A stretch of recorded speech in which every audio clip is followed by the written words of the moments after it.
show you the first one. This is version 1, the Crocodog. As you can see, it has got a crocodile-shaped head and a Dalmatian body.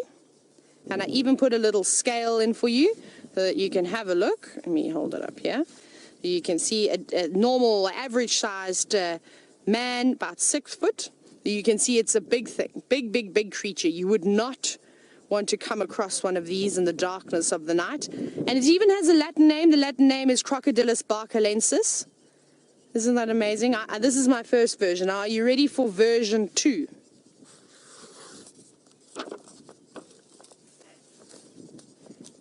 Try and hold it nicely. Here we go. The Crocodog, version 2.0. And you can see that is supposed to be a dog's head. I don't know what type of dog that is. With a crocodile's body. You see that? All the little spines and things. Not spines, but indentations and grooves on its back. And this one, its Latin name is Barcolot crocus. Now, you can vote. Who do you think, which Crocodog do you like best? Do you like Crocodylus barcalensis, the first version, or do you like the second version, version 2.0 of the Crocodog? That is the extent of my drawing capabilities. Now, you've probably seen something.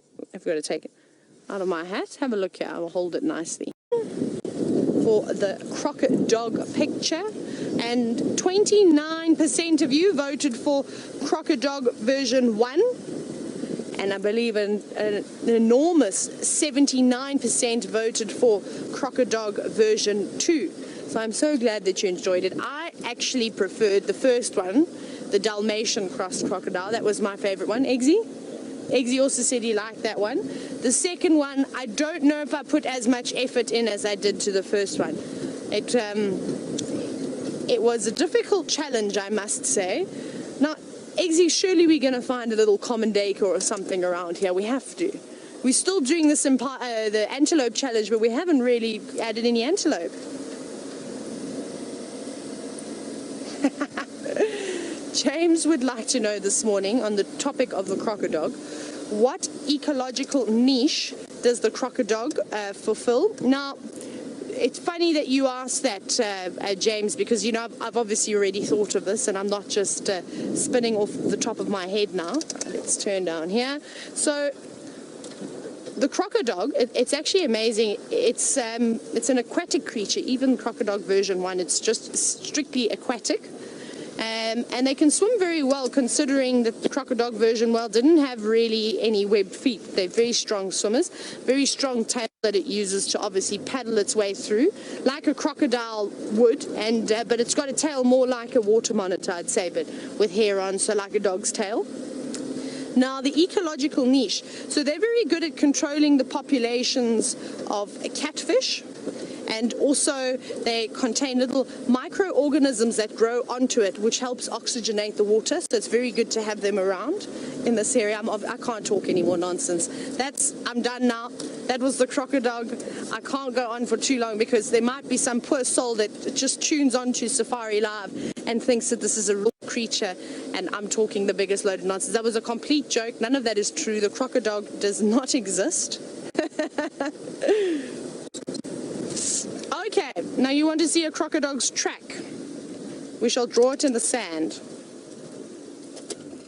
Crocodile, right, are you ready? Seeing as though we haven't got any animals today, I'll just entertain you otherwise. And, oh, Cogs, version 1's track.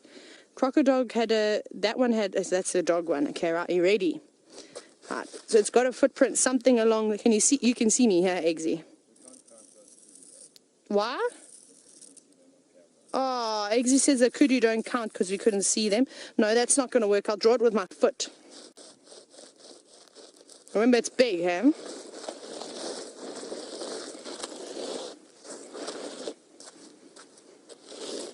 Now, you couldn't see the claws because I forgot to draw them.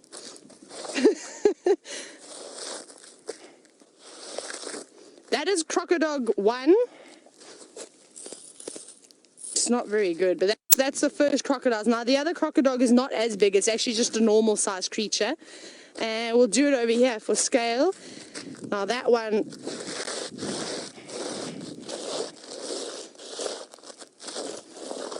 I don't know why I did it so big, because I just told you that it wasn't as big as the other.